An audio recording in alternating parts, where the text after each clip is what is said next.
नमस्कार दर्शकों, मैं ज्योति एक बार फिर से स्वागत करती हूँ आप सभी का आपके अपने पसंदीदा कार्यक्रम परवरिश में।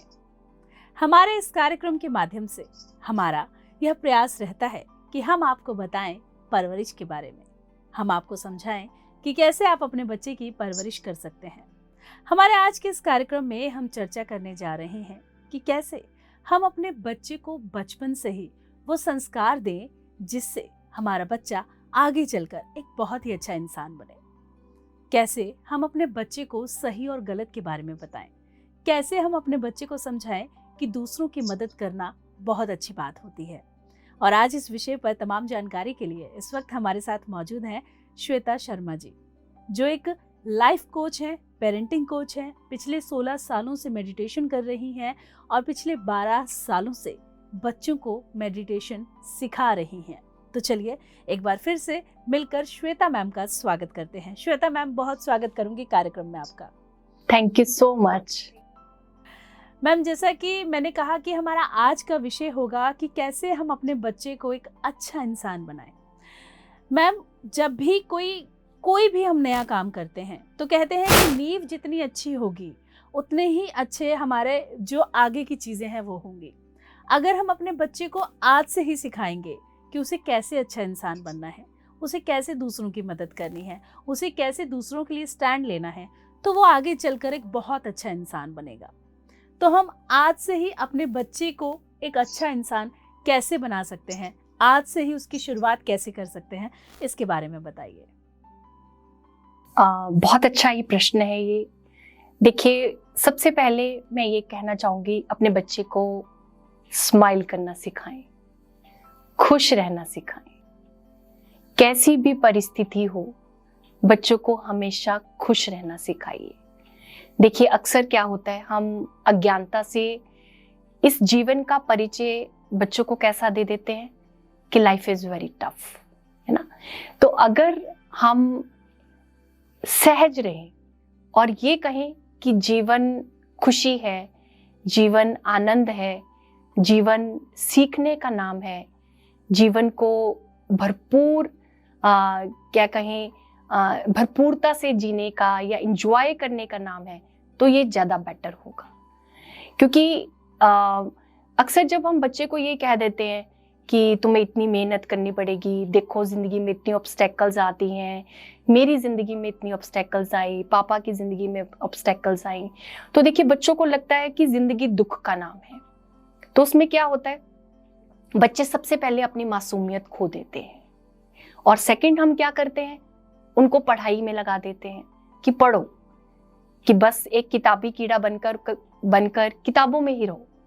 तो बच्चों को थोड़ी सी स्माइल करना, जिंदगी को भरपूर जीने देना और थोड़ी सी आज़ादी देना, ये सबसे आवश्यक है। सो अगर आप अभी भी ये चीज़ें नहीं कर रहे तो आज से सबसे पहले ये चीज़ शुरू करें। और जितना आप अपने बच्चों के साथ स्माइल करेंगे, उतना आप देखिए एक पॉजिटिव एनर्जी को जनरेट करेंगे। देखिए, अक्सर घर में क्या होता है, आप अब उदास थे, आपका किसी बात पर मूड अपसेट था, तो आपके चेहरे पर उदासी आ गई और बच्चा अब आपको देख रहा है इमोशनली, मम्मा कैसी है, पापा कैसे हैं, वो वैसा ही आपकी भावना को कैप्चर करेगा। तो ऑटोमेटिकली क्या होगा, उदास हो जाएगा।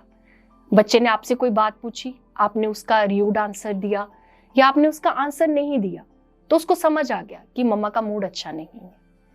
तो फ्रेंड्स, मैं ये कहना चाहूंगी, जिंदगी में चाहे कुछ भी हो, कैसे भी उतार चढ़ाव हो, लेकिन हमारा ये बच्चों के साथ बड़ा प्यारा रिश्ता है ना, इसको प्यारा ही रहने दीजिए। उसे जो समय के साथ बड़ा हो रहा है, उसे वैसे बड़ा होने दीजिए। समय से पहले उसको बड़ा मत कीजिए। एक ब्यूटी, एक सहजता, एक आत्मा की सुंदरता को वैसे ही हमें बना के रखना है। सो आज से ही प्रसन्नता पूर्वक जीवन जीने का सूत्र खुद भी अपनाएं और बच्चों को भी इसके लिए प्रोत्साहित करें। जी मैम, बहुत ही सुंदर बात आपने कही कि सबसे पहले हमें अपने बच्चे को स्माइल करना सिखाना है। अगर हम खुश रहेंगे, हमारा बच्चा खुश रहेगा तो उसके आसपास का जो वातावरण है वो भी खुशनुमा रहेगा। मैम, कई बार कई परिस्थितियों में ये देखा जाता है कि हम अपने बच्चे को सिखाते हैं झूठ नहीं बोलना है, गलत काम नहीं करना है, लेकिन जाने अनजाने हम अपने बच्चे से झूठ भी बोल देते हैं और कुछ ना कुछ ऐसा भी कर देते हैं जिसका इम्पैक्ट हमारे बच्चे पर पड़ता है। जब ऐसी परिस्थितियां बच्चे के सामने हो जाती हैं तो बच्चे को जब हम अगली बार कहेंगे ना कि आपको झूठ नहीं बोलना है, तो वो कहेगा लेकिन आपने तो उस दिन बोला था, आपने तो उस दिन किया था। ऐसी सिचुएशन में पेरेंट्स क्या कर सकते हैं? हमारी जो मन की भावनाएं होती हैं उन्हीं से हम जीवन को जीते हैं। आज हम वैसा ही जीवन जी रहे हैं, हम सब बड़े, जैसी हमारी मन की भावना है, जैसा हम उसको प्रकट कर पाते हैं।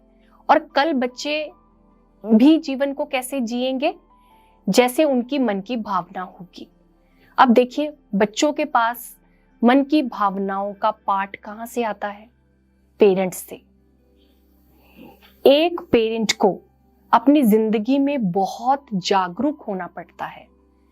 उसके शब्द कैसे हैं, उसकी व्यवहारिकता कैसी है, उसके विचार कैसे हैं, क्योंकि वो ऑटोमेटिकली बच्चों की एक कॉन्शियसनेस को डेवलप करता है। फ्रेंड्स, बच्चों के पास बुद्धि ज्ञान वो नहीं जो आप उसे स्कूल में दे रहे हैं या उसे जो यूनिवर्सिटी में मिल रहा है।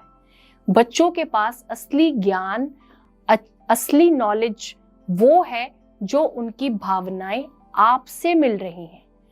आप उनकी चेतना को कैसे डेवलप कर पा रहे हैं। देखिए, आप अपने बच्चों को लाख सुविधा दें, उन्हें अच्छा लाइफस्टाइल दें, अच्छा खाने पीने का दें, लेकिन इग्नोरेंटली कैसी भावनाएं आप उन तक स्थानांतरित कर रहे हैं उसका एहसास हमें नहीं होता। इसलिए जरूरी है अपने अंदर जागरूकता होना, और जितनी ज्यादा आपके अंदर जागरूकता होगी उतना ही ज्यादा बच्चा भी सहज होगा और आप भी सहज होंगे। आज से ही फ्रेंड्स, इसके लिए मैं कहूंगी, जागरूकता के लिए कुछ समय ध्यान कीजिए, कुछ समय अपने आप को दीजिए, ताकि हमें पता चले कि हमारी भावनाएं कैसी हैं। और जब आपकी भावनाओं पर आपका नियंत्रण होगा तो ऑटोमेटिकली क्या होगा, बच्चे भी अपनी भावनाओं को नियंत्रित कर सकेंगे, अपने गुस्से पर कंट्रोल कर सकेंगे। अगर आप अपने गुस्से पर कंट्रोल कर सकते हैं तो वो भी कर सकेंगे। आज आपके अंदर पेशेंस है तो बच्चों में भी ऑटोमेटिकली पेशेंस का सीड जो है वो होगा। आप अपनी रिफ्लेक्शन को हमेशा बच्चों के अंदर पाएंगे। इसलिए ये बिल्कुल सही बात है कि आपने झूठ बोला और बच्चों ने आपको नोटिस किया। चाहे बच्चे आपके शब्दों को सुन नहीं पा रहे हैं, लेकिन वो कैसा आपका बिहेव है, कैसे आप दूसरों के साथ जिंदगी को जी रहे हैं, टैकल कर रहे हैं, हैंडल कर रहे हैं, वो बच्चे आपसे सीखेंगे। इसके लिए सबसे जरूरी अवेयरनेस, ध्यान से मिली हुई अवेयरनेस। मैम, जैसा कि बहुत सारे सवाल हमारे पास सोशल मीडिया से भी आते हैं, तो एक सवाल हमारे पास आया है, बच्चों में हम क्रिएटिविटी और इमेजिनेशन जैसे स्किल को कैसे ऐड कर सकते हैं जिससे उन्हें अच्छे आइडियाज मिले ताकि वो अपने काम को और ज्यादा बेहतर बना सके? बिल्कुल, देखिए, बच्चों में जो क्रिएटिविटी है वो होनी बहुत आवश्यक है। अक्सर क्या होता है, इसको मैं थोड़ा सा आपको बताना चाहूंगी कि हम बच्चों के अंदर ज्यादा लॉजिक माइंड को ही डेवलप कर देते हैं कि जो पढ़ना है वैसा पढ़िए। देखिए, हमारा दो प्रकार का हमारा जो है ब्रेन रहता है, लेफ्ट साइड ब्रेन और राइट साइड ब्रेन। जो लेफ्ट साइड ब्रेन होता है वो लॉजिक्स के लिए होता है और जो राइट साइड ब्रेन है वो क्रिएटिविटी के लिए है। और हम बच्चों को जब एक स्ट्रिक्ट स्टडी में डाल देते हैं कि ऐसे पढ़ना, ऐसे करना, ऐसे डिसिप्लिन में रहना, तो बच्चों को क्या होता है, एक लॉजिक माइंड जो है वो डेवलप हो जाता है, या आप ये कह सकते हैं कि वो बुद्धि से ज्यादा कंसर्न होकर इस शरीर के लिए सोचने लगता है। लेकिन जैसे जैसे अगर हम बच्चों में एक क्रिएटिविटी को डेवलप करें, उनको थोड़ा कलर्स के साथ, डांस के साथ, स्टोरीज के साथ उनको थोड़ा मोटिवेट करें और इसके साथ साथ उनको थोड़ा मेडिटेशन भी करवाएं, तो उससे क्या होगा, उनका ऑटोमेटिकली राइट साइड ब्रेन जो है वो डेवलप होना शुरू हो जाएगा। उससे क्या है कि वो जैसे कहते हैं ना कि खुद से मेहनत करना, खुद से चीजों के बारे में सोचना, अपनी बुद्धि का सही प्रकार से इस्तेमाल करना, या इस यूनिवर्सल एनर्जी के साथ कनेक्ट होकर अपनी इंट्यूशन को कैसे डेवलप करना है, ये बच्चे सीख जाते हैं। अक्सर क्या है कि मान लीजिए बच्चों ने कुछ प्रेपरेशन करनी है, तो हम क्या करते हैं, उनको हेल्प कर देते हैं या उनको बोल लेते हैं कि आप कहीं से नकल कर लो या गूगल कर लो, है ना। तो अगर हम बच्चों के अंदर क्रिएटिविटी है, या बच्चे ध्यान कर रहे हैं, या बच्चों की इंट्यूशन पावर मेडिटेशन करने से धीरे धीरे स्ट्रांग हो रही है, तो वो चीजों को अपने आप करने में सक्षम हो जाते हैं। तो बच्चों को हमें ये हैबिट जरूर देना है कि वो अपने आप से सक्षम हो सके, इंट्यूशन को डेवलप कर सके। देखिए फ्रेंड्स, बच्चे जब जन्म लेते हैं उनकी इंट्यूशन डेवलप ही होती है। उनका राइट साइड ब्रेन और लेफ्ट साइड ब्रेन दोनों इक्वली काम करते हैं, लेकिन हम बच्चों को लॉजिक्स में डाल देते हैं कि इस तरह से ही हर चीज होती है, इस तरह से स्टिकनेस से ही चीजों को फॉलो किया जाता है।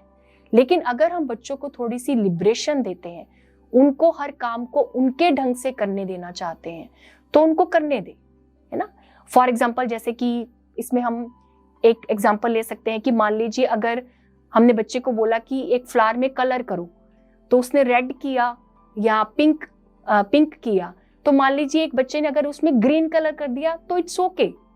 वो उसकी इमेजिनेशन है, उसकी क्रिएटिविटी है कि उसका सोच ये है कि फ्लावर ग्रीन कलर का भी होता है। तो ऐसी स्थिति में हमें बच्चों को डांटना नहीं है फ्रेंड्स कि तुमने ये गलत किया, ये ऐसा थोड़ी ना होता है। उस बच्चे की अपनी इमेजिनेशन है, अपनी क्रिएटिविटी है, या वो चीजों को अपने ढंग से देखना चाहता है, ढालना चाहता है, हमें उसे वैसा ही करने देना चाहिए। यहां पर मैं ये कहूंगी, एक बच्चे का अपने आप से जो संबंध है उसे हमें वैसे ही रहने देना चाहिए। अगर हम उसमें लॉजिक्स डालेंगे, ये ऐसे ही होती है, हर चीज को ऐसे ही करना चाहिए, तो वो चीजें बच्चों के दिमाग में कहीं ना कहीं स्टक हो जाती हैं।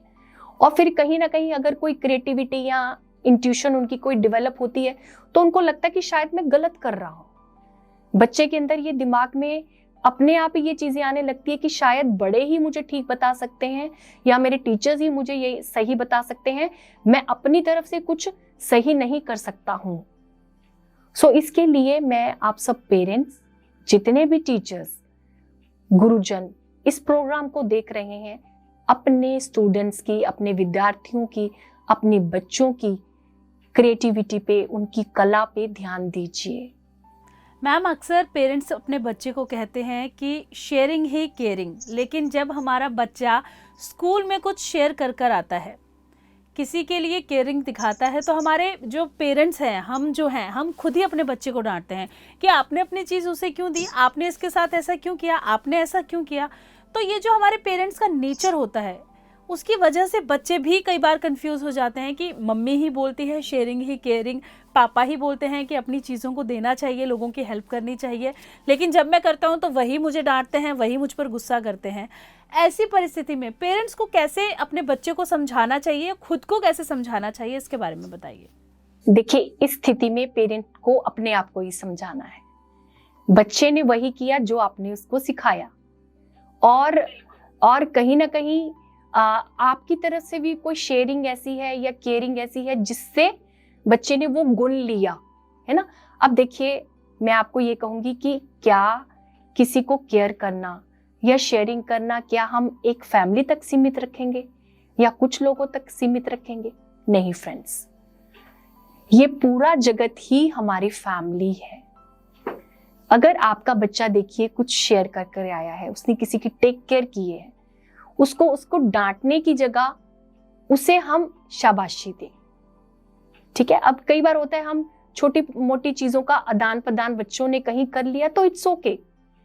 ये नहीं सोचना चाहिए कि मैंने जो चीज लेकर दी बहुत वैल्यूएबल थी, मेरे बच्चे के लिए भी थी। इसके लिए देखिए हमें ब्रॉड माइंड बनना पड़ेगा। इस दुनिया के सारे बच्चे हमारे हैं, चाहे वो हमारे से दुनिया में एक या दो आए हैं, लेकिन अगर हम एक मातृत्व को देखें, एक पितृत्व तत्व को देखें, वो हमारा सब बच्चों के लिए है। फिर कैसा हम बच्चों को रोकें शेयरिंग करने के लिए और केयर करने के लिए? नहीं फ्रेंड्स, हम जितना बच्चों को शेयर करना सिखाएंगे, केयर करना सिखाएंगे, उतना ही बच्चे उस चीज के लिए आगे बढ़ेंगे। और फ्रेंड्स, मैं आपको एक चीज और बताना चाहूंगी कि जितनी हैबिट आप ये बच्चों को देंगे, यूनिवर्स से उनको उतनी ही हेल्प वापस मिलेगी। आप जितना बच्चों को शेयर करना, केयर करना बताएंगे, आपको भी उतनी ही शेयरिंग और उतनी ही केयर मिलेगी। और देखिए फ्रेंड्स, कहीं आप इस मामले में ज्यादा स्ट्रिक्ट ना हो जाएं, क्योंकि देखिए अक्सर बच्चों पेरेंट्स को क्या उम्मीद रहती है कि जब हम बूढ़े हो जाएंगे एक आयु के बाद, बच्चे हमें टेक केयर करेंगे। आज अगर आप बच्चों को रेसिस्ट कर रहे हैं टेक केयर करने में, तो कल शायद वो आपकी टेक केयर करने में वैसे सक्षम नहीं हो पाएंगे, और फिर क्या होगा? आपकी तरफ से उनके लिए कंप्लेंट्स होंगी। सो इसलिए शेयरिंग करना, केयर करना, एक दूसरे की परवाह करना, इसको एक हम बहुत महत्वपूर्ण गुण की तरह लें और बच्चों को करने दे फ्रेंड्स, बच्चों को एक्सपीरियंस करने दे। देखिए, हमें अपनी जिंदगी को एक्सपीरियंस करना है। आज बच्चे छोटी छोटी चीजों के माध्यम से सीख रहे हैं। अगर आज हम उनको सीखने से रोकेंगे तो क्या होगा? यूनिवर्स उनको बड़े लेसन भी दे सकता है सीखने के लिए। सो क्यों ना हम उनको छोटे छोटे लेसन से सीखने दें, ताकि जिंदगी के जब उनको बड़े पाठ आए तो वो सहजता से जीवन को ले सके। देखिए, हर चीज का सलूशन बहुत इजी होता है और एक खुले दिमाग से आता है और एक प्रसन्न मन से आता है। अगर आप एक प्रसन्न चित्त पेरेंट्स हैं, खुले दिमाग के पेरेंट हैं, तो आपके बच्चे के लिए आपको बिल्कुल भी चिंता करने की जरूरत नहीं है। जिस तरह से ये यूनिवर्स इस पूरी दुनिया को देखता है, तो फ्रेंड्स वो आपके बच्चे की भी टेक केयर कर रहा है। आपको वो टेक केयर का जरिया बनाया गया है। आपको उसकी मैं कहूंगी कि मोनोपोली या प्रभुसत्ता नहीं दी गई है। आपको एक माध्यम बनाया गया है, तो माध्यम को माध्यम की तरह बनना है, सब कुछ नहीं बनना है, मैं ये कहना चाहूंगी। तो उनको शेयरिंग और केयरिंग उनको बनने दीजिए। मैम, मेरा आपसे अगला सवाल है। ये क्वेश्चन हमारे पास आया है, जैसे जैसे बच्चे बड़े होते हैं उनमें अडॉप्ट करने की कैपेबिलिटी को कैसे बढ़ा सकते हैं ताकि हम उन्हें उनके आने वाले भविष्य के लिए तैयार कर सकें? देखिए, समय के अनुसार चलना, हर चीज को अडेप्ट करना, समझना, ये बहुत ही आवश्यक है। देखिए, हम अपने बच्चों को कंफर्ट जोन देना चाहते हैं, मैं ये मानती हूँ। या हम यहाँ पर ये चीज का एग्जाम्पल ले सकते हैं कि हम बच्चों को सारी सुख सुविधाएं देते हैं, एसी है, इंटरनेट है, गाड़ी है, ये सारी चीजें हम बच्चों को देते हैं, है ना, और बच्चे उसी अनुसार ढल जाते हैं।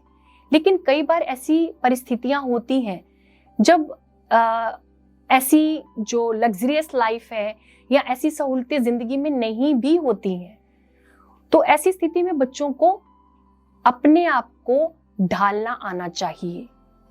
ये नहीं कि मुझे अपनी वो पर्टिकुलर चीजें ही चाहिए, क्योंकि अगर बच्चों में एक स्थितियों के अनुरूप अपने आप को ढालने की आदत नहीं होगी, तो वो क्या होंगे? वो रिजिड हो जाएंगे, एक नैरो माइंडेड हो जाएंगे, दूसरों के साथ अपनी बातों को शेयर करना भी बंद कर देंगे, कहीं आना जाना या सोशल होना भी बंद कर देंगे, क्योंकि कहीं भी जाने से पहले वो सोचेंगे कि वहां पर कोई ऐसी फैसिलिटी नहीं है। किसी रिलेटिव के घर गए हैं, अरे मम्मा मुझे वहां पे नहीं जाना क्योंकि उनके वहां वाईफाई नहीं है ना, फॉर एग्जाम्पल। तो क्या होगा? बच्चे अपने को रेसिस्ट करेंगे सोशल बनने से, एकदम किसी के साथ कम्युनिकेट करने से। सो इसलिए बच्चों को हम ये बताएं कि कई बार हमारे लिए चीजें होती हैं, कई बार नहीं होती, कई बार हमारी परिस्थितियां हमारे फेवर में होती हैं या हमारी तरह होती हैं, कई बार हमारी तरह नहीं भी होती, लेकिन हमें जिंदगी को जीना है। हम किसी भी कारण से जीवन को जीना छोड़ नहीं सकते फ्रेंड्स, है ना। तो उसके लिए हम क्या कर सकते हैं? उनको मोटिवेशनल स्टोरी सुना सकते हैं। जैसे पुराने टाइम के अंदर अब्दुल कलाम जी की हम बता सकते हैं, वो कैसे पढ़ते थे, है ना। बहुत सारे महापुरुष हमारे ऐसे हैं जो स्ट्रीट लाइट के नीचे पड़े हैं। बहुत सारे ऐसे अनगिनत एग्जाम्पल्स जो हैं वो हमारे सामने हमारी सोसाइटी की, हमारी कंट्री की हैं।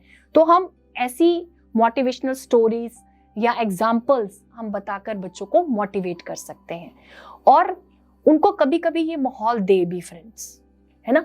हमेशा ये नहीं सोचें कि बच्चों को मॉल में लेकर जाना है या पीवीआर में लेकर जाना है। मैं तो कहूँगी कि उनको आप नेचर में लेकर जाओ, जहाँ पर गर्मी है, सर्दी है, धूप है, बारिश है। उनको उन चीज़ों को एक्सपीरियंस करने दे ताकि उनको पता चले गर्मी होना क्या होता है, सर्दी होना क्या होता है। हर समय घर के अंदर बंद रहने से तो देखिए उनको कितने डिजीज भी आजकल हो रही है। सो इसलिए समय के साथ बहना, समय के साथ चलना बच्चों को जरूर आना चाहिए। और देखिए इसमें बहुत जरूरी एग्जाम्पल मैं आपको ये देना चाहूंगी, भोजन। हम वही घर पर पकाते हैं या बच्चों के लिए वही चीज को हाजिर करते हैं जो बच्चे खाना चाहते हैं।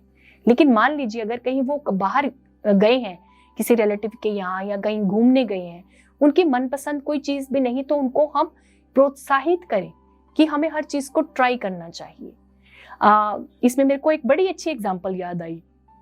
जब मैंने अपनी डॉटर को उसके 10th के बाद उसको एक कोचिंग के लिए भेजा, तो उसको वहाँ पर कुछ दिन के लिए स्टे करना था।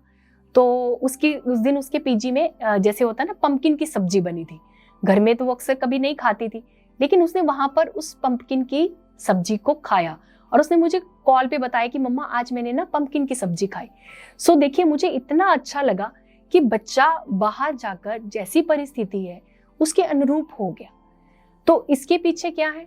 आपके दिए हुए संस्कार, आपकी दी हुई मोटिवेशन और इजी टारगेट ना करना। बच्चों के लिए हम ये ना सोचे कि हर चीज उसके लिए इजी टारगेट हो, कि मम्मा पापा तो कहीं पे भी कुछ भी मेरे लिए जीनी की तरह प्रेजेंट कर देंगे, है ना। तो उनको ये पता होना चाहिए कि ये कंफर्ट जोन हर कहीं नहीं मिलेगा। मुझे कभी कभी अपनी तरह से या परिस्थितियों के अनुसार भी जीवन को चलाना होगा। और मैं 101% ये श्योरिटी दूंगी, ऐसे बच्चे अपने जीवन में हमेशा सक्सेसफुल रहते हैं जो परिस्थितियों के अनुसार अपने आप को ढाल लेते हैं। तो बिल्कुल मैम, जब भी आपसे बात होती है तो बहुत सारी नई चीज़ें सीखने को मिलती हैं। कैसे हमें अपने बच्चे के साथ रहना है, कैसे उसे समझाना है, सिखाना है, इसके बारे में जानकारी मिलती है। और मैं अगर अपनी बात करूं तो एज अ मदर मैंने भी बहुत कुछ इस कार्यक्रम के माध्यम से, आपके माध्यम से सीखा है। तो इस तमाम जानकारी के लिए और हमेशा हमारा मार्गदर्शन करने के लिए आपका बहुत बहुत धन्यवाद। थैंक यू सो मच, मुझे इतना अच्छा अवसर हमेशा देने के लिए कि मैं अपने थोड़े विचार, अपना एक्सपीरियंस आप सबके साथ शेयर करूं। Thank you so much. तो बिल्कुल दर्शकों, जब भी हम मकान बनाते हैं तो हमारी हमेशा कोशिश रहती है कि उसकी नींव स्ट्रांग हो ताकि वो मकान लंबा चले, अच्छा रहे। जब हम अपने बच्चे की परवरिश करते हैं तो वो परवरिश हमें उसके बड़े होने के बाद नहीं, बल्कि जब से वो पैदा हुआ है, इवन जब से वो आपके गर्भ में है, तब से ही करनी है।